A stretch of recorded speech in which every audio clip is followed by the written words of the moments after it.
ওজা আলিল কোরআন ইমামা আল্লাহুম্মা জাআলহু ইমামান লানা, আমাদের জন্য ইমাম বানাও। কোরআনুল কারীম পড়বার আগে কোনো আলাদা জিকির আছে কিনা, বা কোরআনের আগে বা পরে? অনেক সময় দেখা যায় কোরআন পড়া শেষ করলেন, তারপরে নির্দিষ্ট ইস্তাসবিহ পড়েন বা কিছু দোয়া পড়েন, এই শুরুতে কিংবা শেষে এরকম কোনো, বা খতম করার পরেও অনেকে পড়ে থাকেন। আপনি যে সামগ্রিক বিষয়টা আমলে রেখে উত্তর দেন। কোরআন আল্লাহ তাআলার কালাম, সেজন্য কোরআন তেলাওয়াত করবার আগে দুরূদ পড়া উচিত। দুরূদ পড়ে কোরআন শুরু করা উচিত। যেহেতু আমলগুলো দুরূদের কারণে ঝুলে থাকে, তথা দুরূদ পড়ার মাধ্যমেই মূলত আমলগুলো আল্লাহ তাআলার কাছে পৌঁছে।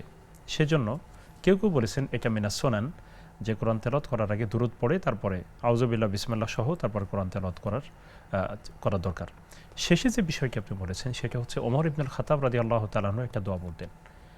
সেই দোয়াটা আমরা তো একটু বড় হয়ে যায়, অনেকে মুখস্থ করা কঠিন। সেটা হচ্ছে আল্লাহুম্মা রযুকনি তাফাক্কুর ওয়াত তাদাব্বুর বিমা ইয়াতলুহু লিসানি মিন কিতাবিক ওয়াল ফাহমা লাহু ওয়াল মারিফাতা বিমানিহি ওয়ান নাযরা ফি আজাবিহি ওয়াল আমালা বিযালিকা মা বাকাইতু ইন্নাকা আলা কুল্লি শাইইন কাদির। বড় একটা দোয়া। মূলত এখানে কোরআন তেলাওয়াত করবার পরে কোরআনের হেদায়েতটা চাওয়া, যে আল্লাহ কোরআনকে তুমি আমাদের জন্য ইমাম বানিয়ে দিও, এই দোয়া করা, এবং কোরআনকে তুমি আমাদের পক্ষে সুপারিশকারী বানাইও, এমন দোয়া করা যেতে পারে। কারণ হচ্ছে এই কোরআনকে কিন্তু ইমাম বলা হয়েছে। ইয়াউমা নাদউ কুল্লা উনাসিম বিইমামিহিম, কাল কিয়ামতে আমি প্রত্যেকে তার ইমাম সহ ডাকবো।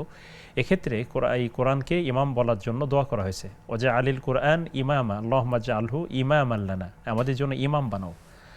তো সেই হিসেবে কোরআনকে যেন, কোরআন সহ যেন আমরা আল্লাহর কাছে পৌঁছতে পারি, কোরআন যেন আমাদের পক্ষে সুপারিশ করা হয়, সেই জন্য আল্লাহর কাছে দোয়া করা, কোরআনের হেদায়েত চেয়ে আল্লাহর কাছে দোয়া করা।